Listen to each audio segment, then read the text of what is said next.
Good morning. Good morning, my friends. It is I, Alphinius Goo, here in the chaos of the Perils and Fortune studio that was totally unprepared. Cameraman, he's knocking things over. Adam's plugging in all kinds of things. I don't even know if you could hear me. I do apologize for my hairstyle. Ms. Goo reminded me as I was walking out the door that I had a little bedhead, as it were. So... The question in the chat was, how long until we go completely off the rails? And Darth Axiom says 5.5 seconds. Adam, show yourself. Goodness gracious, you know how to do that? Oh, yeah. Good. There's Adam. Adam has a puppy. Show the little pupper. The puppy doesn't want to be in my life. Yeah, puppy doesn't like it. Puppy's like, get me out of here. Anyway, we have a great stream today, my friends. It's exciting. And it's good because I have a little hangover. So... Yeah, we can tell. So shut up, nobody likes you. It's me and Corey. There's Corey who's supposed to look like Locabutt, but he didn't come through in the clip. You know, some people are not as committed as you are to the thing, but I mean, I would say that Locabutt's stuff takes, 30 minutes to put together? I gotta paint my face, I gotta shave this goatee. Get one of those. You literally, look at you. You roll to bed. You go to bed, you don't even brush your hair.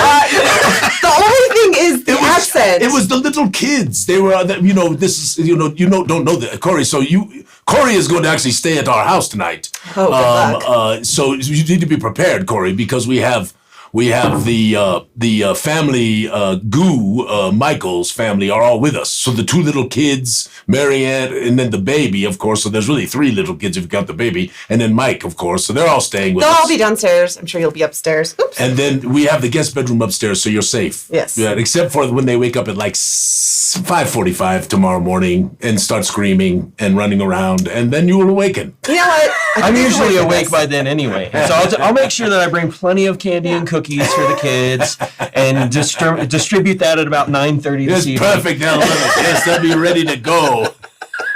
All I hear is a lot of complaining from this one. I'm not complaining. I'm in a great mood. For someone who got drunk last night and got hungover.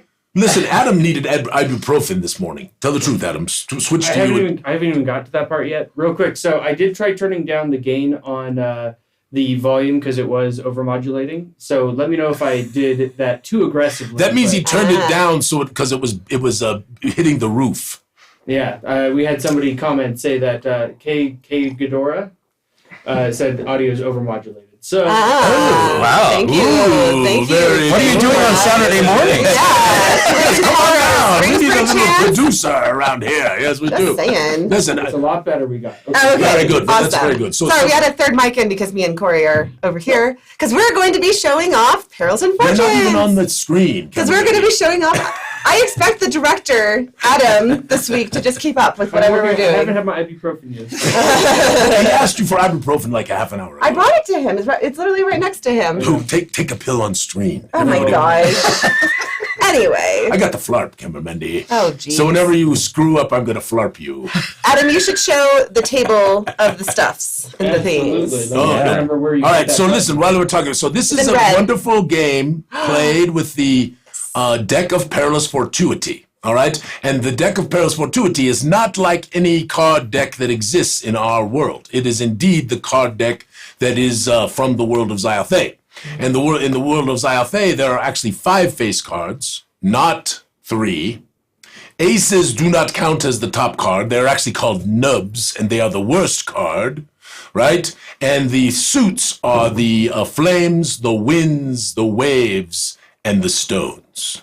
So this is the deck of Perilous Fortuity. So Corey, many do not know this. You should show him real quick so we can see his little face. So many do not know this, but Corey has designed quite a few games. Is that fair, Corey? Yes, that's fair. Yeah. Just tell him a couple of the games you have designed. So hold on, I'll flarp you as you do that. He's talking about in general, like he's made loads of games. Those are some good flarps. Oh. This is what I have to deal with every day. I know, right? Okay. All right. So I've been designing games since 1997. Some of the games that I've designed on my own, like Sticknia, which is a Stickman Battle Royale, and Dicey Dwarves, which is a 8-player party game where you're rolling dice and stealing people's dwarf cards and stuff like that. And then It's an excellent drinking game. It is and there's drinking rules for that as well.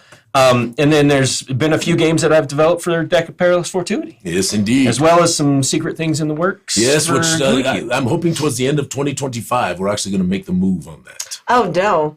I'm not ready for it, see. guys. I'm not ready for it. I know what they're talking of. Yeah, we've got two big Kickstarters coming. Yes. Oh, that's fair. Yeah, Yes, those are... One will happen sometime in that late first quarter, I think, with Luke, right? We're going to do the sequel to Geisengax, which is called The Temple of Existential Evil. Yes, very good. And then Ed Greenwood is collaborating with us. Yes, on a new thing. Also in East Verdestia, Corey, yes, but in Donven. Ooh. Yes, where the Greenwood lies. And the town of Edminster. Ha ha! Very proud of that. That's fun. Edminster. Okay. Anyway, so today, sometime here, we're going to do this Perils and Fortune thing. Camera Mandy got all caught up. Oh, by the way, how do I look in these marvelous robes from Marcus? Dashing. I think that we need to add some embellishment. Accoutrement. Yeah, gotta find someone who can add little piney apples. bedazzle it a little bit. Yeah, bedazzled. Yeah. Yes. Adam is a big bedazzler, right? Adam, you're big on that? Yeah, look at him. I wear my bling, but Anyway, so we're going to talk you through this wonderful game called Perils and Fortunes, and Mandy and Corey are actually going to play. So you get to see how it works. It's great. It's really, really fun. We'll make sure it's not boring. Fun. So, and anyone who has, because a lot of people... Director. Yeah. She's talking. Oh. Sorry, I was reading chat. Yeah, I know. It's not so easy, is it, Adam, to keep up with everything and read the chat. So, listen. What's the chat got to say? Well, somebody said, let's see here, where was it? Somebody said something about something leaking at your age. Well, touch on. Alphinius will always leak the good stuff, and then somebody said something snarky about leaking. Oh, that's me. At my age, you leak lots of things. Goo is not nothing like leaking. Speaking goo. of, we still have the gooey sock giveaway. Yeah, we got the gooey sock giveaway. We're This going will to do be that the today. last week to enter Yep. for the gooey sock, and then also we're going to announce the 3 monster winners. You have that information, yes, Camera Mandy? It was sent to me. I need to get my phone, but I don't know where my phone ended up. So I will announce that once I go grab my phone. So the monster, we put the bog monster up, and the incredible creative names, like a bunch of them. And so we ended up, we were going to only give away 1, but we're giving away 3 because the Goo crew was voting and deciding. And I didn't even really agree with the final 3 because, I mean, I liked them a lot. But there was also 4 or 5 more that I was really liking. So I don't know. Maybe we'll do another secret vote after the first of the But year. is the secret vote the Alphinius vote? Is that what that secret vote is? Is the one where the dictator usurps the will of the people? It's the veto vote. Yeah.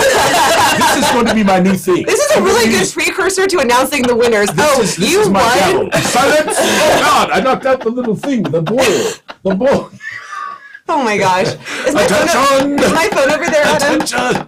Where is Camera Mandy's phone? No. Okay, it must be in my office. Good God! I need to. No, don't worry about it. I'll go grab Adam, it. do not let me forget to grab Yes. the bowl, because if I'm ever going to have a little smoke out of this thing, I've got to have the bowl. Okay, we'll figure it out. All right, we'll find it. We'll figure it out later. So anyway, yes, we're gonna have a great episode for you today. Yes, okay. So All right, so first and foremost, right? We should make sure that everyone knows that, yes, we're going to be doing the last of the specials Christmas sock thing. So you get another entry, and then next week we're going to put up put it up in the. It's not really going to be Christmas because it's really for the holidays, right? Because we do Kwanzaa around here and we do Hanukkah. we call it Winter's Dance. Winter's Dance is what we do. Winter's Dance. That's exactly right. Yes. Because Winter's Dance is very inclusive. Lots of things and people that can enjoy it. So going back from the chat, we do recommend looping back to your cowl. Somebody wants a snail patch on it or a Gooey Cube patch on what? on his cloak. Or I would take some Gooey Cubes. Oh, that but reminds damn snails me. are not going on my robe for Marcus. Alphinius. Yes. You know the present next to you? You have a couple things in there. Speaking of. Also for the Temple of I Existential have this, Evil. Camera Mandy. No, look at the gift bag next to you. Oh, there is a gift bag. Mm-hmm. What is this? There's a couple things in there for you. For me? Oh my God. Well, Whoever said snail in the chat, thank you. Am I supposed to open these things? I'm Yes. supposed to open them. Yes. All right. So who is these from? David. Oh, David is marvelous.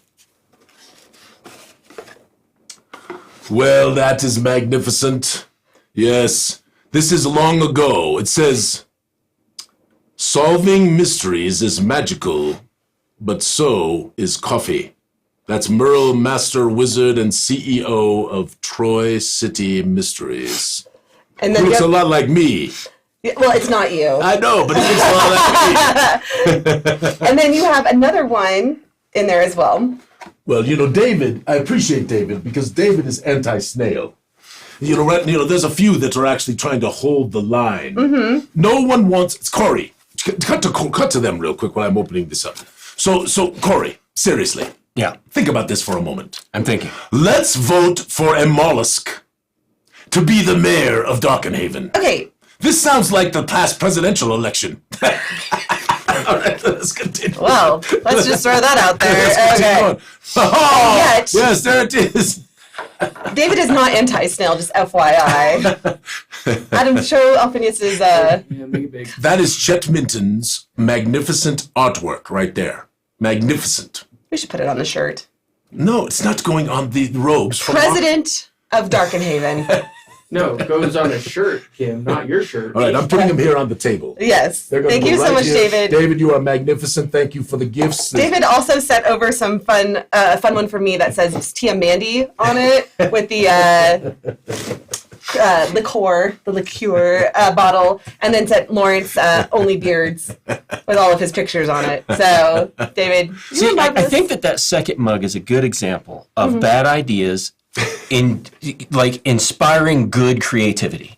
Bad ideas inspiring good creativity. Right? I think it's a He's great. still mad at you for what you did to him. Still mad. Well, anyway, I'm curious truth of what the that matter is. What you do. So what happened is this snail thing kind of took hold in the Gooey Den. For those of you who don't know, it kind of took hold in the Gooey How could you Den possibly not know? because they might not be on Facebook. I mean, if you just look at our den. If you're not on Facebook. Okay, fair. So anyway, so the snail thing took hold, and then the next thing you know, the snail is running for mayor, and Alphinius is running for mayor. That's me. He is running for mayor. And then Zigzquamoose threw his hat into the ring, but then he disappeared. Well, he didn't really get a lot of support. he, So, didn't get the groundswell. Is Yes. that's what it was? Yes.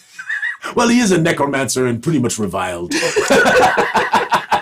I feel like necromancers get a bad rap. They do. It's Yes, just it's bad. terrible. Kinda like raising warlocks. poor people from the dead and just walking their bodies around. It's a very nice thing, actually. Okay. So we have a question. Is escargot related to the mind mollusks of Plots and Darkenhaven fame? Okay. Oh, see, now, was that from Patrick? Yeah.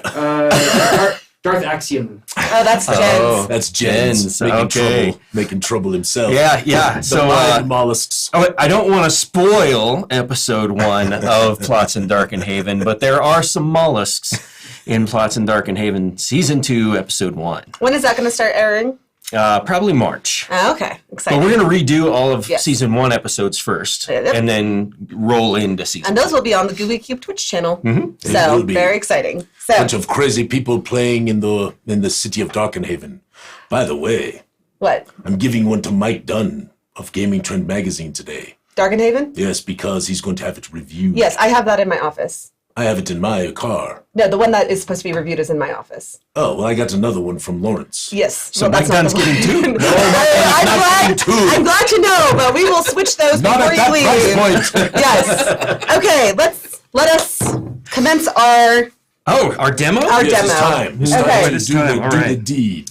Okay, so Adam, can you switch Working on to it. show the Oh, stuff? there it is. Yeah, okay. So what's fun about this is that this game is going to be available completely for free online. All you have to buy are the decks of Perilous Fortuity here.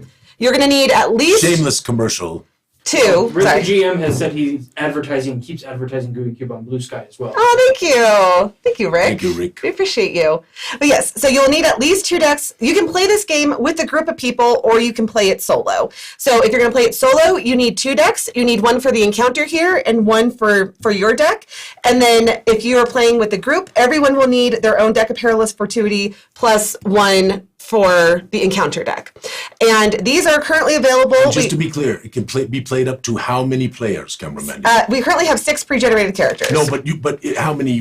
What is 8 a reasonable number before it kind of gets unwieldy, or what do you think? I would say 6 is Six max. is- You get above 6 and it's going to become really unwieldy, and the randomness of the card draw might actually make it harder to win. Yes. Ah, okay. Yeah. all right. Because after each player's turn, the encounter gets a turn. Yes, of So the course. more you don't have a chance for the players to kind of build up. Yeah. They're going to wait 8 turns before they get to play again, and lots of things could have happened to them in that time. So. Yeah, so 4 to 6 is probably ideal, something like that. I mean, Adam and I enjoy playing it solo, like solitaire, or Adam and I really enjoy playing it with 2 players.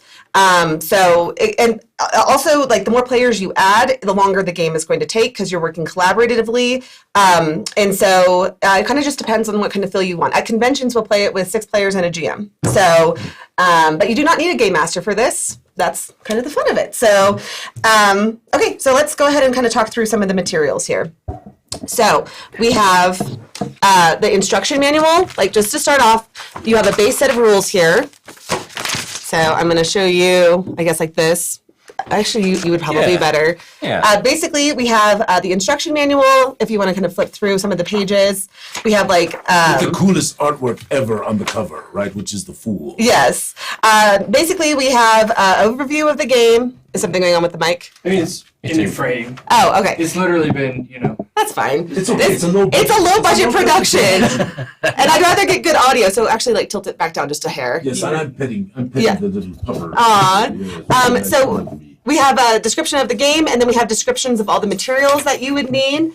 And then we have, like, a dictionary, if you flip that one over, a dictionary of terms to hopefully help you understand what all this gibberish is when you're reading through everything. And yeah, then all the actual sets of rules, which we also have like a little cheat sheet for too, so that way when you're playing, you can, pick it up pretty quickly, hopefully. And then at the very end of all of this, there is, at the very end, these are all like difficulty modifiers and qualifiers. And all Cameraman, you need to be more clear about these things. Don't go so fast. Everyone needs to understand. I just want to make sure that no one gets bored, so I'm like trying to talk fast. But and then at the very end, we have character backgrounds for our pre-generated characters. So you can find those all here. So everyone will play a character in Perils and Fortunes, right? Mm-hmm. And the characters each have certain things that have to do with the deck that gives them advantages or disadvantages in certain circumstances, yes? Yes. Correct, yes. Uh-huh. And one day we will work on a guide for how to build your own characters for Perils and Fortunes when Corey gets less busy. But for now, That's when you end up with somebody at the table who has an OP character. And that is the concern, is because we have to write out how to write these things. But in the end, you're going to end up with pre-generated characters that look like this. We have 6 of them that come for free with free downloads. So again, it's a good deal, and you can print all this out on your home printer pretty easily. But our characters, this is not like your typical 5e character sheet, as you can see. We'll kind of walk you through what all this means. Actually, I'll let Corey go ahead and do that. Sure. So, Doc Hawkins dropped 10 subs for our community. Thank you. That's Marcus. Thank you, Marcus. Yes. So you've got your kind of demographic information over here, your character's names, so that their profession, their ancestry. And then over on the right, the far left-hand side, you've got what are the stats, so to speak, or your hit points, I guess, is basically the easiest way to explain those. And there are 3 different types. There's your stress, your wounds, and your fatigue. And the stress comes from social encounters. The wounds will come from combat encounters. And the fatigue will come from exploration encounters. And those 3 things are basically what make up the game. You're exploring, you're fighting, or you're having some kind of a social encounter. And you'll see that an encounter looks something like this, and you'll see this is a combat encounter, which means that usually if something happens during that combat encounter, it's going to cause wounds to you. If you are taken out of one of these things, you have to go to the weakened state. Meaning if you fill up all your slots. If you fill up all the slots available to you in one of these things, you have to go to your weakened state. So it's like hit points. You It is. use enough of those, you have to go to the weakened state. Right, Yes. right. And only one of these has to get to max. So if you tick your 3 wound boxes, you're now weakened because you have been wounded enough that you can no longer participate at your full state with all of these cool abilities and stuff. You then are just weakened, and your turns are not going to be as effective. So we do have a couple questions in chat. Yes. First one is, do backgrounds have an effect on the game? It would be cool if they did. So the backgrounds play into how the pre-generated characters are actually built, and we call this a card-based RPG because we hope people will actually like play their characters during it. But does it like while you're actually like doing it, aside from what's already built into the character sheet, it's all based on what's built into the character sheet. Sounds good. And then But that has to do with them as characters, right? Yes. So it does. So technically, it kind of does. Because, like, for instance, Gwendolyn here, who's she's a cleric, and she has a whole background having to do with cleric. Cameraman, hold it up to the camera. I know. I'm cutting back. So her special abilities that she has, which if you flip certain cards, you get to access these special abilities over here. Right. Those are all tied into her backstory. And one is kind of a backstory based, which is if you flip a jester, or if you play a jester, then she uses her far traveled ability. So that's kind of part of her background to be able to use the far traveled. And then another question is, Rick the GM, so will I be stressed learning the game, and will I have to add it to my character sheet if I am? And Dr. Ransom Key says, stipulate that social encounters are stressful. Yes. Okay, so yes, the social encounters are where you get stress, wounds from combat, and Fatigue from exploration. Yeah, so... And Dr. Hawkins wants a pre-gen character of a mollusk-like character, so... Well, we are working on more, but Listen, Corey Marcus. is very busy with... I can do that. I think they'll have all ones and they're Oh, okay. Yes. I'm glad that Locobut is also on my side with the mollusk thing. No one wants a mollusk for mayor. So, yeah, if you flip a nub, you get salted. Yeah. But I mean, our hope is that people play this and like also like contribute their own stuff to it. Because like, for instance, the scenario. So basically, these are the base materials. The base materials are this instruction guide, these pre-generation character sheets, the encounter sheets, and the player's mat. So these are all things that come with every game that you're going to play. However, we have these scenarios, and we're going to be releasing 2 of them to start with, that kind of build out the story. And this one was contributed by Matt Wilcox. The other one, Corey, well, I'll say Corey and I wrote because I added a lot to it. But yeah, so basically, like, we hope that people will, and Joseph McComb has written a fun Goo one. So there is a mollusk. Yeah. So I don't have art for it quite yet to be able to release it. But yeah, so basically the idea being we want the community to take this and also like contribute things to it and think of fun scenarios or think of like fun pre-gens. And if you can put together a pre-gen when we build our pre-gen guide that works. Cameraman, So I think why the don't we lady just- diddled on the carpet. No, she's just like scratching the ground every now and then. Oh, okay. Was it? Yeah, I don't know was why it a she's diddle? wandering around. I thought it was a diddle. I was told she's supposed to be in Adam. You're like My destroying our God! stream. Yeah, you just I know, stepped that's on what it.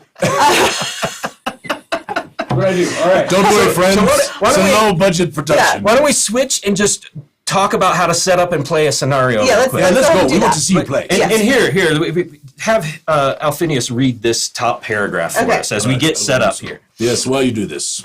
Of course, All I right. don't have my glasses either. You is called Perils and Fortunes, by the way, just so everyone knows. You and your party find yourselves traveling down a deserted road late in the evening during Dark Tide's night, the most evil and ill-fortuned time of the year. As you venture further down the road, you begin to notice some very unusual things. The stars are positioned all wrong, and the light they beam down seems cold and alien. The trees in the woods around you seem darker and more sinister. You swear you can see dark shadows darting between the towering oaks. Suddenly, eerily glowing eyes emerge from the tree lines as a small horde of skeletal zombies moves to attack you. Ha ha! What do you do? All right, so hand me that back and I'll show us how to get this set up. So it looks like this encounter has 2 challenges. The first one is called Weak Spots, which is a social encounter. And the second one, let's move these. So you're going to be social with the skellies? Well, so basically it's a social encounter because you're trying to figure out the skeleton's weak spots. Ah, very good. And then the second one is, of course, fighting death itself, fighting all of the stuff. So the way this works is each challenge in the encounter has a different challenge rating. So this is going to be 4 and this is going to be 2. And that's going to be added to whatever card you flip when you are basically going against these things. Yes, because the action deck gets played, the card gets played from the action stack, right? So let's do that. Let's play those cards. So first we have to set it up, which is the action stack. So this is 2 plus 1 per player, so that's going to be 4 cards in that action stack. This one is 9 plus 1 per player. Ooh. So there's a lot of these skeletons out there. And when you get to the bottom of the stack and you remove the last card from the action stack, you have defeated that challenge in the encounter. And then there's also some rewards down here if you win. This is what the bad stuff that happens. The rewards are here. The rewards are here. So basically, once you've defeated this, you'll get the reward. And then on the encounter's turn, if you reveal a crown, then the weak spot activates and some bad stuff happens. A crown is one of the face cards in the deck of Perilous Fortuity. And then the zombies activate on a 4 through 7 or a jester. So that means there's a lot of opportunities for these skeletons to hit us back, so to speak. So we'll get our 4-card hand, and this is played openly. You don't have to put your hands secret. So this is how collaborative. This is how you're going to go against the zombies. Yep. Correct. So you put out your 4 cards, and this is how you play against the zombies. So there's some strategy involved, right? In terms of how you use one or the other and all that stuff. Okay, perfect. This is a combination of skill and strategy. And push your luck a little bit, yeah.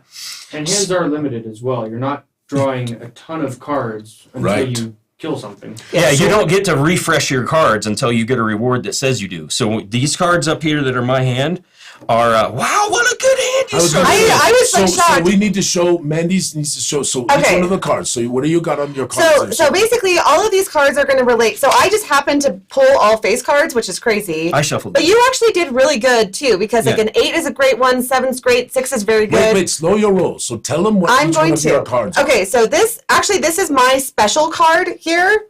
So you have like special abilities along this side here. And mine are rogues and the assassin card. There's only one assassin card in this entire deck, so it's kind of crazy that it ended up. And we didn't set it up that way. No. This is a straight roll here. Yeah. So the assassin card, it's up here. So there's 2 ways you can get it. You can flop it when we do our first encounters here, but I pulled this into my hand, which means it's only going to be played. And so when played during a challenge, discard any 2 revealed action cards before comparing action values. And so I'll be able to do that if I play this in an encounter.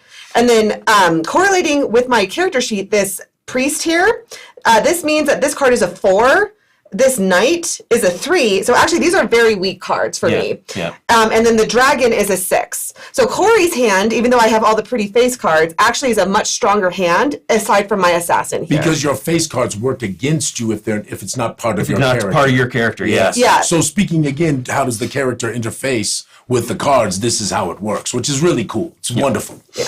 Okay, so I'm going to go right at the skeletons in a combat challenge. And the way this works is I'm going to... And how come you get to go first, Corey? Because I'm sitting on this side of the table. Yeah, I have it written in the instruction manuals that you could roll a d6 to see who goes first. Yeah, or you could cut your deck and who has the highest or something like that. And then play in clockwise fashion. So every time you finish an encounter, so what this is an entire encounter, and these are challenges. So when we flip over this and we're done with this encounter, I would then go first, and then Corey would go second. So you take turns going between first. encounters. Yeah. Yes. So let's pause for a moment. Yes. Because we do have a comment from Harry in the chat, and he says there's a lot of detail in the game. This plays well, and it is easy to learn at the table, especially if you're used to tabletop gaming. Yeah, it really is. Yeah, and to parrot that, it is overwhelming in display here, but it does flow very well once you get a encounter or two under your belt. Yeah. And I don't know if you showed it or mentioned it, but on the actual main board there where the encounter deck is, or the action deck, the big one, there is a turn guide on the bottom left, and then there's also a few, like, hey, these are some things you want to keep in mind as you're going through a turn. The top one, don't forget about abilities. Your challenge bonuses have unlimited uses, and so on. So yeah, it really is quick to learn. It feels complex, but it's not. It's quick to learn. It's complex enough to be interesting Yes. and whatnot, but it's not so complex that you're going to spend 10 hours learning how to play. Right. Sorry, continue. And switching characters is pretty easy. It's not like some games where I've only learned how to play this one character, and that's the one I'm going to have to play because I don't want to learn all the different stuff from a different character. All right, let's do some fighting. All right, so I'm just going to start here. So I'm going to choose the challenge phase. I'm going to flop for my player mat. So I'm going to flop my top card here, and I've got a crown. So that's worth 5 on my character sheet. Crowns. And I'll flop the top of the Fighting Death action stack. And they flopped a nub. Wow, right off the bat. Right off the bat. Screw. So, no. So that just means that doesn't do anything. That just goes away. It just gets discarded. There's special rules for nubs. That means it's an auto loss. He's going to want to push the deck. I'm going to want to push the deck. We're going to talk about that. So a nub means that basically, and tell me if I know you've revised the rules. Basically, if I pushed and flopped a nub, what would happen if there were 4 cards underneath here? They would all go away. Okay. They'd all get discarded. So basically, the nub flopping first doesn't do us a whole lot of good, but we get rid of a card. If you had pushed and had 4 cards there, and then you flop a nub, they all go away. Yeah. Okay, and that's the second thing here, which is called push. And I'm going to push knowing I have 5 plus I can play a card from my hand. So I could go all the way up to, what's my dragon worth? 7. So actually I could play my 8 because my 8's better. So I've got 13 available to me. 13 points to go against the points that the action deck it's still sitting at a 2, so of course I'm going to push. And now it is at an 11. Do I want to push again? No. I don't think so. I think that I want to stay at the 11. And then I have to come up with 11 points worth. I've got 5 for my flop. And match is beat, right? Yes, matches is meter beat. Yes, if you tie, you win. So I'm going to... You have to, don't forget that you also have your combat challenge bonus here. That's a +3. So my combat challenge bonus is a +3. So basically that's giving me 8 plus a card. I might want to push. You might want to push. Yeah. I'll push one more time. Yeah, push it one more time. A knight. Uh-oh. So face cards, when played by an encounter, are always the combat value of the encounter. So 5. So 2. No, that's I a thought 2. it was not 5. My apologies. Yes. So basically, I'm just adding 2. So now we're sitting at 13. That's Push it great. again? I mean, it's up to you. You could get. There's a high chance that you can get face up cards to with this. 16. I've got it up to a 16 here. Because the deck weight is 50-50 approximately Face cards. So there is a good I'm chance. going to push one more time because, why not? And there you go. All right, so I'm going to stop there. We're sitting at 13, 15. Mm-hmm. I've got 5 plus my combat challenge bonus of 3. So I've got 8. I've got to get to 15, which would be this 7. Yep. There, I'm meet or beat. These cards go away. Now, because you actually beat 3 cards, that is actually a crit. Now, we can't do anything with that right now because we haven't taken any stress wounds or fatigue, which I just realized also, Adam, I need 2 pencils from that thing over there. But if we had taken a stress wound or fatigue and you defeat 3 cards, you crit and you actually get to erase a stress wound or fatigue. Because you crit. Yeah. So if you defeat 3 cards or more, you crit. So Which I did, so that's good, but I don't have anything to erase. So now it's my turn. Well, no, I got to activate it Oh, at that's the end right. of my turn. Sorry, I forgot about activation. So we did this. I played from my hand, which is optional. You don't have to play a card. If your flop card and your ability card get you where you need to go, you don't have to play a card. I could have marked off a specialty on my character sheet to add more bonuses, but I didn't want to do that early in the game. Then we resolve it. Basically, did I win or lose? And now we're going to move to the activation phase where I flop one onto the encounter mat and activate 7, which actually activates Fighting Death, which says 4 through 7 is a heavy slam. After being struck, activating player gains a wound. So that means I gain a wound. And because of the turn order, you cannot, just because he crit on his last thing, because he didn't have one currently, you can't. Yeah, because you would resolve here and then activate after the resolution of your crit. All right. Consequences, I took my wound, discard, so everything that needs to get discarded gets discarded, and then it would be Mandy's turn. I'm sorry, I already flopped. So I flopped a 3, which is not the best. So I'm going to go ahead because I'm going to go ahead and go for the social challenge here. I'm going to flop this. It's a 5 plus a 4, which is a 9, and I have a 3. So what's your social bonus? It's a +1, so that's 4. So I can play, let's see here. So my dragon is worth a 6. I could play this to defeat it, which I probably will. I'm not going to push at all, defeat it. Okay. Discard. This goes away. An activation. A 3. 3 is, I don't see an activation on a 3. So we're good to go on that. It's your turn. Discard. So what that means is the skeletons don't do anything. Correct. Right? So everybody understands. Okay. Now, as we've, as this gets more complex and you get into harder levels, there might be 4 challenges to one encounter. And so there's activations happening all over the place. Mm-hmm. Plus, like I said, the more players there are, if there were 6 of us around the table, there would be chances for things to activate. And it doesn't always have to hurt the current player. Sometimes it will say all players take a wound or take a stress. So it could get pretty hairy pretty quick if you're flopping the wrong cards. All right, so you're going to handle that social challenge, it looks like. So I'm going to keep fighting this. I flopped a dragon, which for me is 7. Nice. This is going to be a good one. So I've got 7 plus my... +3. You gotta swap glass? I know. It's a +3. Okay, so +3. So I've got a 10 starting off without even playing a card. We've got 4. Push it. 6. Push it. 12. I've got 10 already. Push it. I'm probably going to regret this. Oh, that's a big. Oh, that's a 22. Yeah, I can't get to 22. And this is a good example though of what happens if you push and you. I can't get there. So basically, Honestly, he should have stopped because he had his 3 cards. He could have erased the wound. It's 4. Right? Mm-hmm. Unless you have an activation that is just absolutely punishing and you want to get through the stack as fast as possible. Yes. It's better to play a little bit conservative. Yeah, that was very aggressive. I know.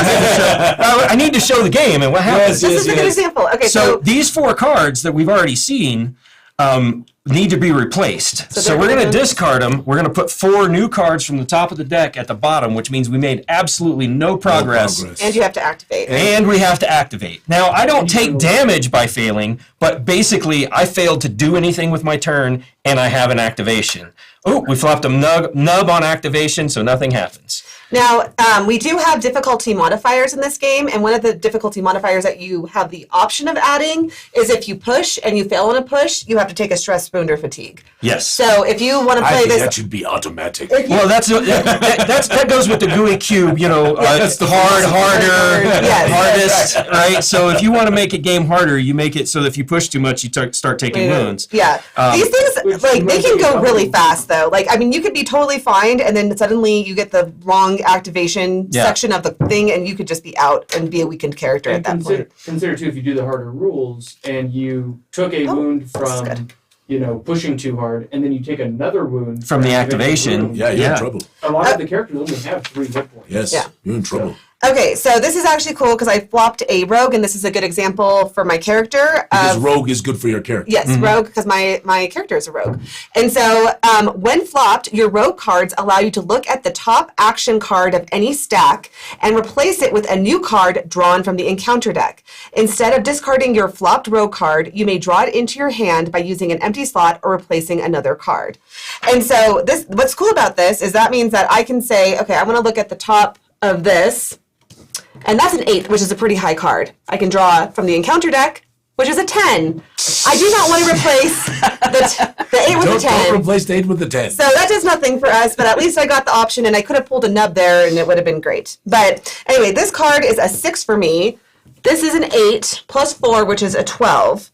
I have 6 plus 1, which is a... Why can I do 6 plus 1 on camera? 7. I don't know, 7. There's a lot of pressure. 7. And so I'm probably going to end up having to play my knight here, which is a 3. But wait, you have the assassin. Can that be used on this challenge? Or is that just for a combat challenge? I mean, I could use it on that challenge, but I might want to save that for... Because like my assassin card... when played during a challenge, discard any 2 revealed action cards before it. So I would like to save that for... Okay, for later. Yeah, okay. yeah. I'm not going to worry about these easier She's not going encounters. to be a dummy like you were on the other. even for the example of this thing. Okay, so So we have a couple suggestions too. As we're taking wounds and whatnot, Haunted Wolf says they use small 6-sided dice to track. That's the a good check mark. idea. And somebody else recommended either laminating or using page protectors. Page protectors is a good one. So that way you don't ever have to print these again. They're just easy to go. Or maybe one day there will be a Perils and Fortune box set that has wound tokens and stress tokens. Corey. Oh, sorry. Yeah, don't stress me. Don't stress me out right now. We're barely getting this game released. Yes, and I have a headache. Okay, but here's what's cool about my thing. So I'm going to defeat this challenge handily, but I'm able to move. I don't have to discard my rogue. I can move it up here, and I get to play this card later down, which has a special ability as well. This gets discarded, and I activate, which is a 2. Nothing activates. So we're done. That's my turn. All right. I'm going to go again on this here. Oh, I flopped an 8. So 8 plus 3, that's 11. A nub. Man, I'm good at flopping nubs on the... If you had flopped that nub instead of that 10, that whole deck would have... That whole thing would have gone away. I know. Yeah. That's the luck of the cards. So I got 8. I got 8 in front of me, so I'm going to keep going. 10. Because face cards count as a 2. Is that correct? Yep.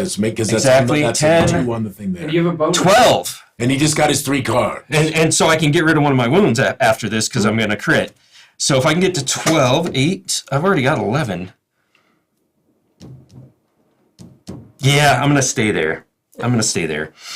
But no, because I have to use one of these, and these are worth a lot of... I'm going to push one more time. One thing to keep in mind is that like this reward here says all players draw 2 cards. So it really behooves you to use 2 cards before that's finished, because then you get to draw... face card, so that's only 2. That's only 2. So I was at 11, that's 13. I'm going to end up being at 14, 17, and call it done with only 2 cards left on this one. So that was a good run. That's a crit. I get to get rid of one of my wounds.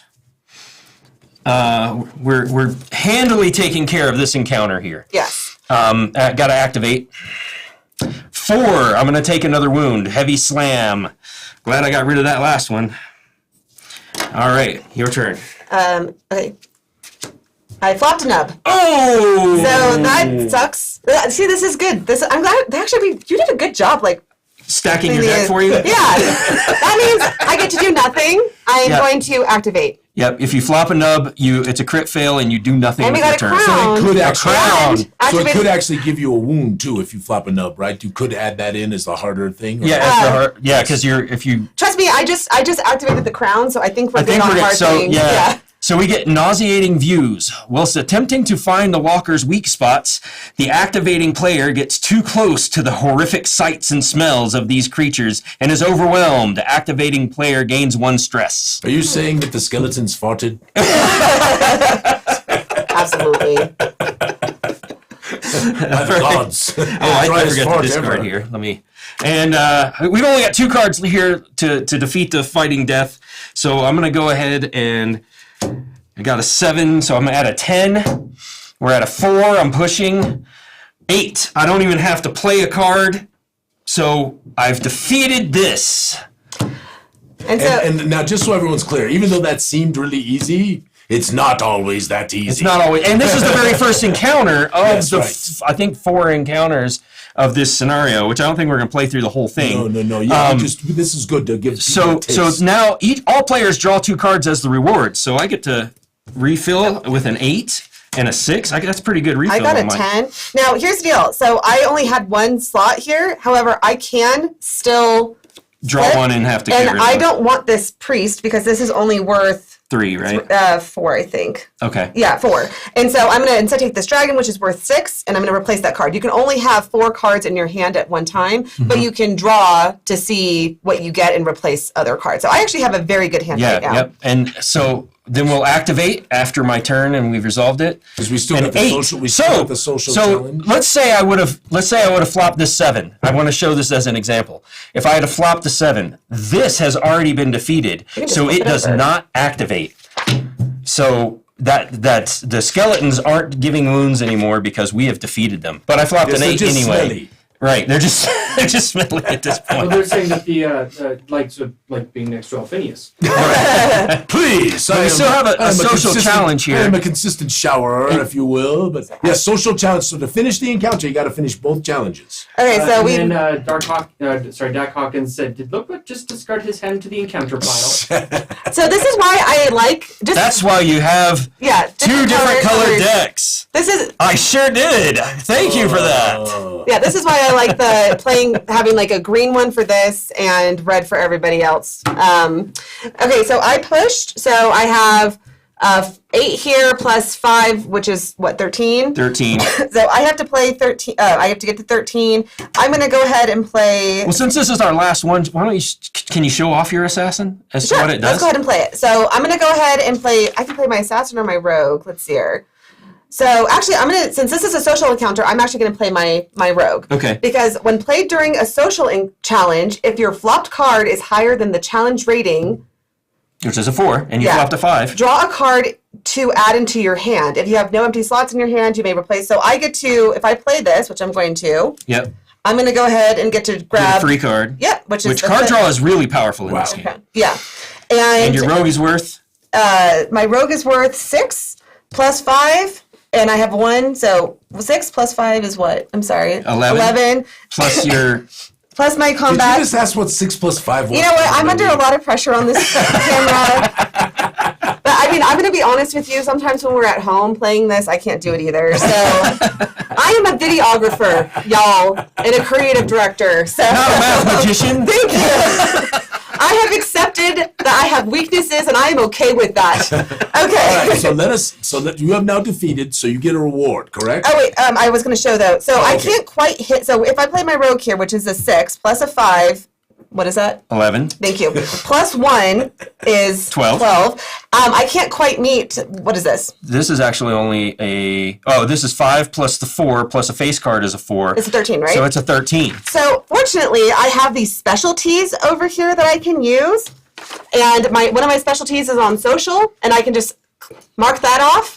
Mischievous deception plus 3. So that will help me defeat. And that will get us to the number? Yep, exactly. All right. And then the challenge is done. And the challenge is done. And there's a reward. Yes. And the reward is all players draw a card, so I can look and see if what I got here, Bard. Bard is only a 3 for me. I'll just discard that. And then you would turn this over. You would bring out the next thing. You would get the next encounters. You would read Encounter 2, the treehouse, and you would work your way through the whole adventure that way. Yep. All right. That is a demo of Perils and Fortune. So we need some questions or thoughts from the chat. Anybody got any that they want to throw at these poor people after they've just totally dominated the first challenge? I did set it up to be very easy to kind of help people get the flow of the game, but it gets harder. This I would rate this adventure at a 3 out of 5. The other one that we're releasing, it has spiders in it, so you have to not be scared of spiders. But that one, Saving Sundama? Yeah, that one's about a 1 out of 5. Well, it's the intro. It's to kind of learn how to play the game. So I would play that one first. How do you go about getting these encounters and getting these adventures? Yes.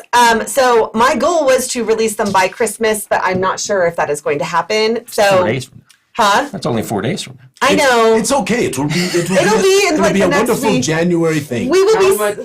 How much does this cost? Okay, so the actual game is free. It's the Decks of Perilous Fortuity.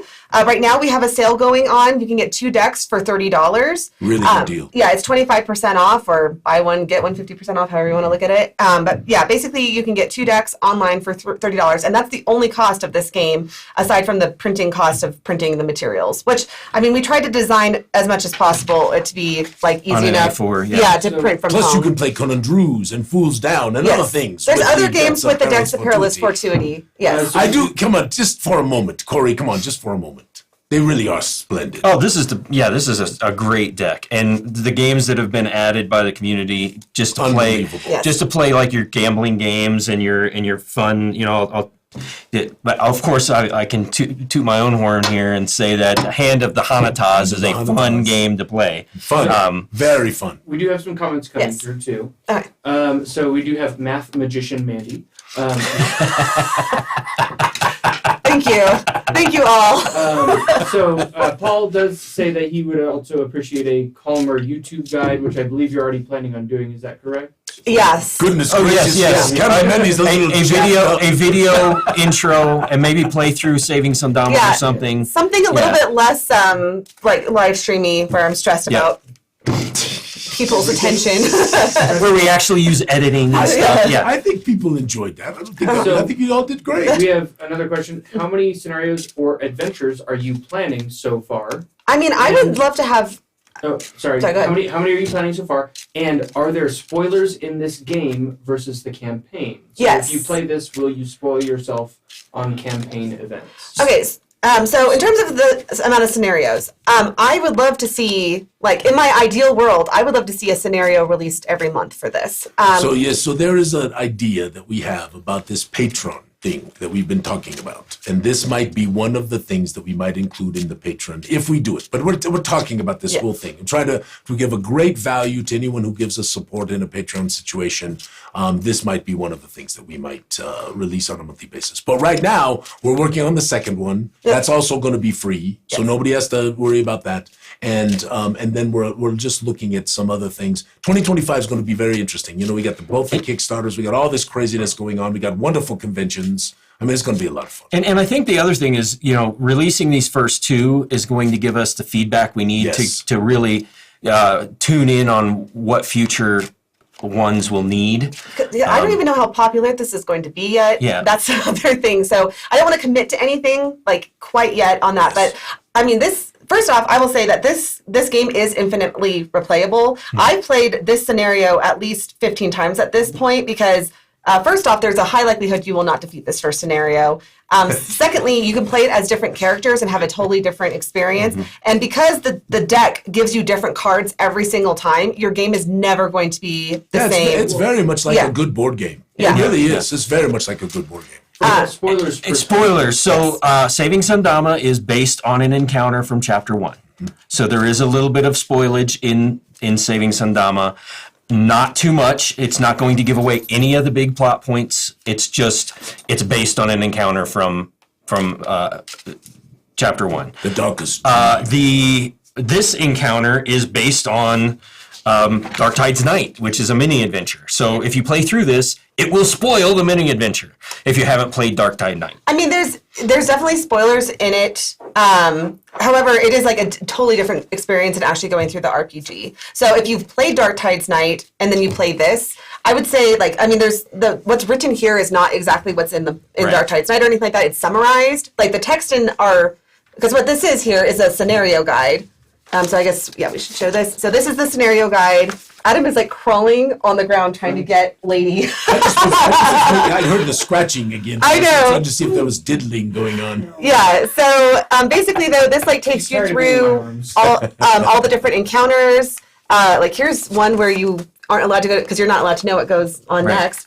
So this will take you through all the encounters and when you're supposed to place things on the table. But everything here is not meant to be like super wordy because we're trying to get you through the card game. So if you can make it as wordy or as role play as you want. Like obviously we went through this and didn't really role play our characters. And the other cool thing about just understanding the mechanics of how simple these little challenges can be.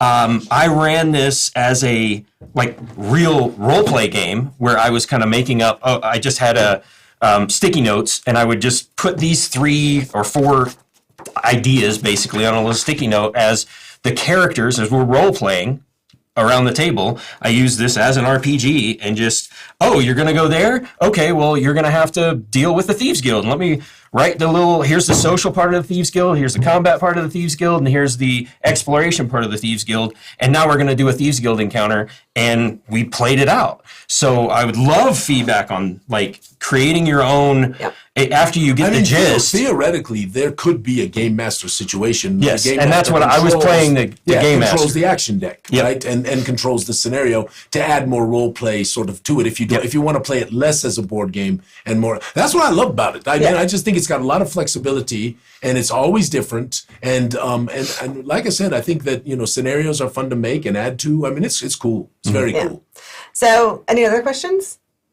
Let's see here. Sorry. While Adam's looking for any other questions, you can play this at Genghis Khan. We're going to have some scenarios of this. I Josh. still want to do poker night again. We are. We are doing it for sure. You can play this at poker night, and I think we might have a couple events. I'm dealing, right? I get to deal again. Yes, I you had get a to great deal. time with that. Yes. So Jariki42 says the people who they would play this card game with is not the people who they would play RPGs the Red Star with. Rising with. Yeah. So spoilers are not necessarily. I kind of agree with that. Yeah. Yeah. And even still, they're not huge spoilers. They're not. They're really not. Well, Yeah. And depending on what you do too, you could have something where maybe if you have an off week with your crew, maybe not everybody's around, or you want a lighter. Or the even- Game Master even wants a lighter. break. Yeah, Game Master needs a break. Yeah. You could do a little side adventure or whatever with this. Now I have a really fun time. Since I'm playtesting the materials, we play as a group and then we play solo to make sure that this is defeatable as a solo encounter. There are additional balancing that is for solo players that are written directly into the scenario guide. Yeah, it's a fun solitaire game. Yeah, because I mean it's a different challenge. It goes a lot faster. This scenario took us about an hour and 20 minutes playing, just me and Adam. With me just playing, it took about 40 minutes or so, and it was a really good challenge to see if you can make it. But there's things there's per player actions on the challenge card here. You wouldn't use 9 plus 1 per player. It would just be the base 9 for solo. So super quick. Yes. We are fast approaching the top of the hour. Do we want to do No the way. sock drawing, or do we want? No, to we'd have to do that. That's everyone not the just- drawing. It's the entries. Everyone just put in #sock. Working SOCK. on my end. No, you have to do anything on your end. SOCK. I can't believe that we just talked for an hour. This thing Yeah, goes you by guys fast. know. You guys are so gabby. You technically have 2 minutes. I mean, we go over all the time, but I'm just saying you have 2 Yeah, minutes till the 'cause- top of the hour. Okay. If people have things they got to go. Yeah, do. #sock. Hashtag sock. SOCK. Put it in so you get an extra entry We into have the socks. sock. We have socks flying into chat. Okay, Hopefully it's awesome. only sock flying into chat. Thank you because guys There's lots of socks that for hanging out with us. they're misplacing. Let me go get my phone so I can announce the winners of The Secret of Shells said it's been really cool to watch you both play through this scenario. Aw, thank you. Hey, look, I Thanks, want to show Chelsea. you this. So since we didn't get this, we didn't do social media. Oh, I'm so jealous of But that. isn't that amazing? So it's hard to see this here. And Adam, if you were quick, you'd jump on the Facebook right now.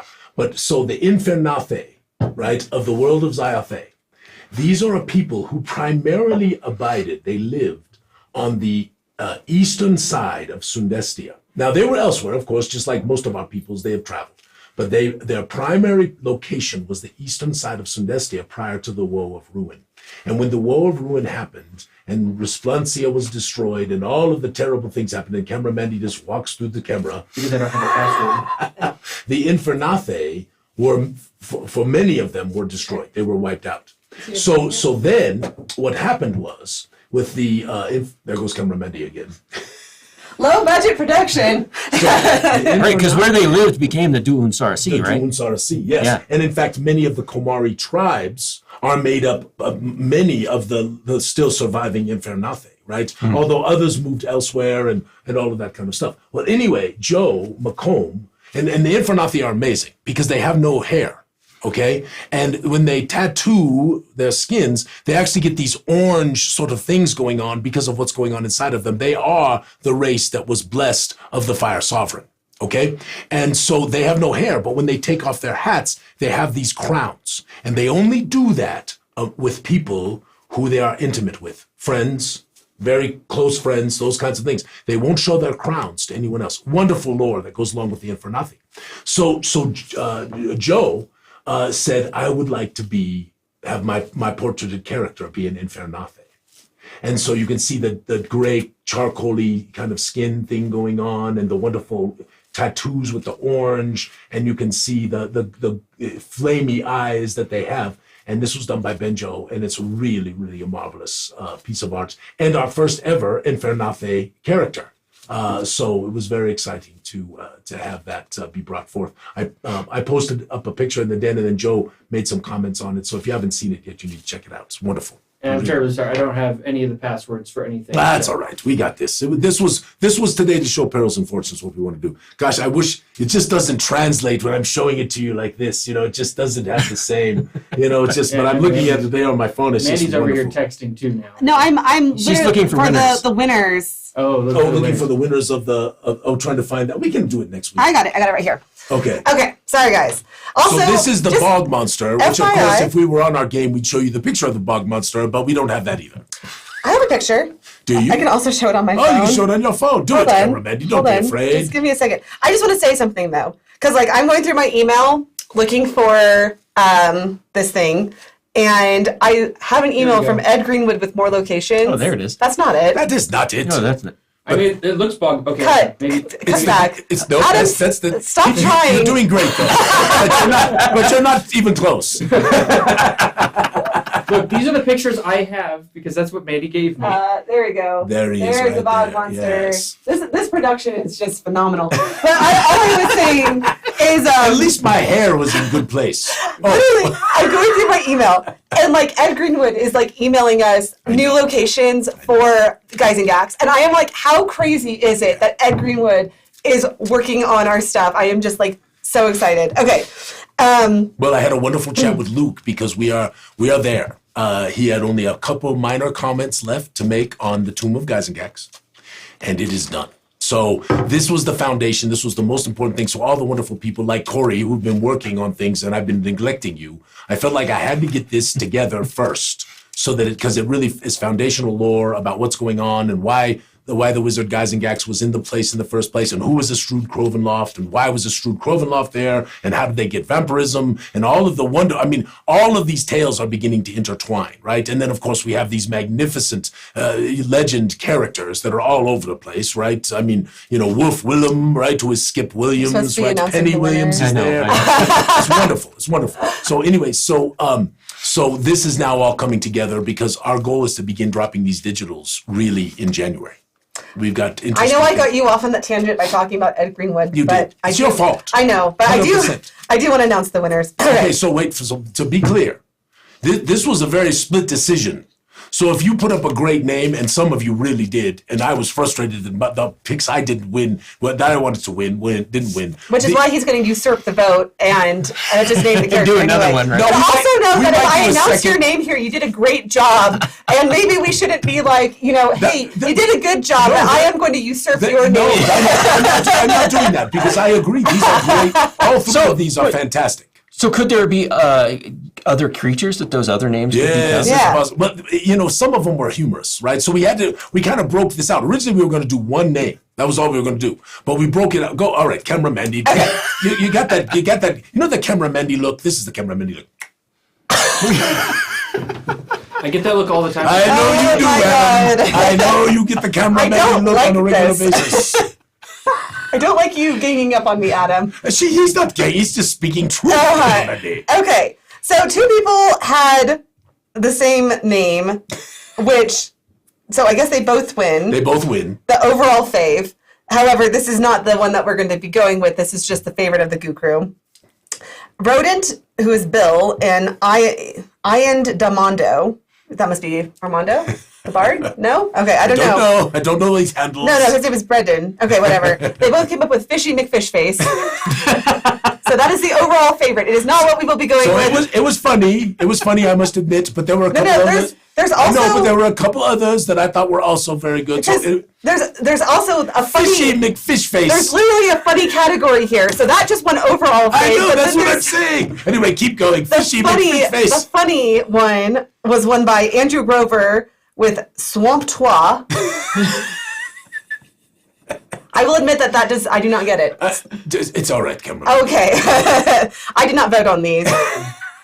She was eliminated from the vote. So are you, apparently. I had my own company. This is called delegation. We delegated it to everybody else to vote for. Okay. Somebody has asked about the Swamptois spelling. Okay, Swamptois. SWAMPTUAH. 2 words. Swamptois. Oh, that's a meme. Yes, it's I think it's Swamptois. Is what is the correct pronunciation. Yeah, it's mildly inappropriate. It's fine. Yeah, it's dirty. Andrew, what have you done? Andrew Grover, you're a bad man. Okay, Brent Benner is the winner with Whiskered Bog Fiend.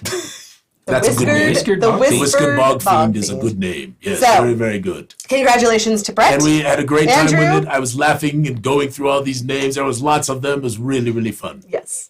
Thank you. All right. Are there any last questions on... Mike has slowly been dripping. That's why I moved over here. Yeah. Oh, yeah, that's right in the camera. Yes, You know, it's right there. We're not ashamed There's no shame. of the low budget. At least of I this have production. a good costume now, thanks to Marcus. I do want to make a shirt that says low budget production, and I'll wear it proudly. Okay. Any last comments from the chat? Anything you want to say or anything like that? Nothing on this end. Nope. It looks like we can shut her down. Okay. My friends, listen. We just want to thank you. It's been a wonderful, wonderful holiday time. Winter's Dance has been magnificent around here with the Goo crew and all of us. We just had a little party, and we're very thankful for all of you for being a part of this and enjoying it and contributing to it and help making it something that I truly think is special in the TTRPG space. And that is magnificent. So whatever you celebrate this year, we wish you a marvelous holiday season and truly thank you for being gooey along with us. And we'll see you, I guess, for the New Year's stream. Yes, Cameramandy? Yes. Now, I promised last week that I was going to work really hard on that stream. And are you going to break your promise? I want to set expectations on that because I will try to make it very entertaining. Yeah, well, we got some plans, right? We got some cool We have the Darkenhaven giveaway from Roll Hit Die, and we have the Gooey Sock giveaway. Yes. And I'm going to come up with something because Patrick wasn't available to do the Wheel of Shenanigans, so I have to come up with another good idea. So if you guys have ideas about what would make that special that me, Alphinius, and maybe Lawrence and Adam can do. Yeah, we're all going to be wearing hats. Are you? Except for me. Okay. And I would like there was a shock there. Corey had a shocked look on his face there. Yeah, I was. Okay, I would like to end the show by saying thank you to Corey. Yes. So this is the second game that I've gotten to work with Corey on, this and Goo Done It.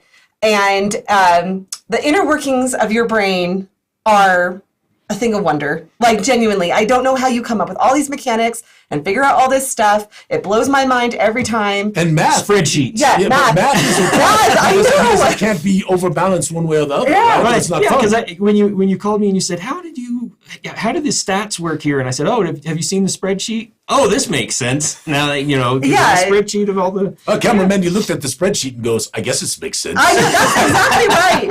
Look, this is what I discovered from Goo Done It, is that Corey is a spreadsheet person and I am a document person. So he does spreadsheets and I do documents. And it's just a different way that our brains work. And anyway, so I appreciate, though, how you contribute your talents to Gooey Cube and making our stuff really special and creating special things like this. Because genuinely, when you play this, I mean, I have had so much fun with it. So Yeah, I'm happy with it too. What you've taken my very, very bare bones. Here's an idea, and you've made this amazing game out of it. This is not give Manny Yeah, compliments time right. because I It can't is. handle it It's- emotionally. So. Oh, sorry. So I do have an idea. Though. Yeah. Instead of Wheel of Shenanigans, how about Wheel of Resolutions? Yeah. And you guys have to commit to whatever you spend for the year. Oh my God. All right, I picked the first slice. Alphinius, deliver on time. Well, technically, we will be dropping digitals a little early for some of them. Ah, very nice. Technically. Easy resolution then. Yeah, no problem. Okay. But it probably won't happen for the rest of the year. And truly, it's not for lack of effort, Adam. It's not for lack of anything I know other you- than the fact that I overpromise. No, I know you Yeah, guys. I only Too wish that much. you had someone who produce- tells you all the time that you're overpromising and setting the deadlines. Do you not think that it's possible that part of the appeal Part of the Gooey appeal Cube of is Gooey Cube is the the extra overpromising? value, the wonderful I know. bonus? Look, all the, I totally jest, but I know you guys work extraordinarily hard to deliver what you deliver when you deliver. So. Yeah. To be fair, I also overpromised because I was going to try and drop this like 2 months ago. So Now you I do know. understand. Well, this was like a bonus project. You Yeah. didn't expect this to actually. it's a freebie. It's true. Yeah. So anyway, All right, my friends, much love to each one of you. May, as you move to the new year, may it be wonderful. We're looking forward to our New Year's show and some new things that we're having. We're going to have more guests on next year. I've been talking to quite a number of people. we got to get Todd back on. Oh yes, and we've got from our group, and it's time for probably Harry to come back on and show some more minis. But I think I'm going to get Stefan Pokorny on this next year, and even Nate from Dwarven Forge, and maybe even Anne will join them, which would be really, really fun. And Luke will be coming back again. I know that for a fact. And maybe even we get old Ed on, have him hang out with us a little bit again. That'd be fun. Anyway, so there's more people that I've been talking to. So we're really excited to look at 2025 and all of the cool things that are coming. And thank you all for being a part of it. We'll see you what in about 7 days. Yes, Cameramandy? Yes, And indeed. Corey, you won't be here, right? You're out. Nope. I'll be gone already. Yes, Corey left our gaming group and moved to Georgia, Alabama.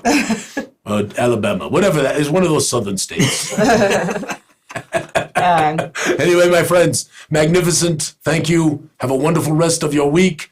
I hope if you're opening Christmas presents, I hope you get everything you want for. If you're opening Kwanzaa presents, I think Kwanzaa was a day. Kwanzaa was just a day. I think Kwanzaa started the same day as Hanukkah this year. Does anybody know that? I think it did. Anyway, have a magnificent holiday season, my friends. Be with the ones you love, and love, because that is really all that matters. May all your adventures be sticky. Bye-bye now.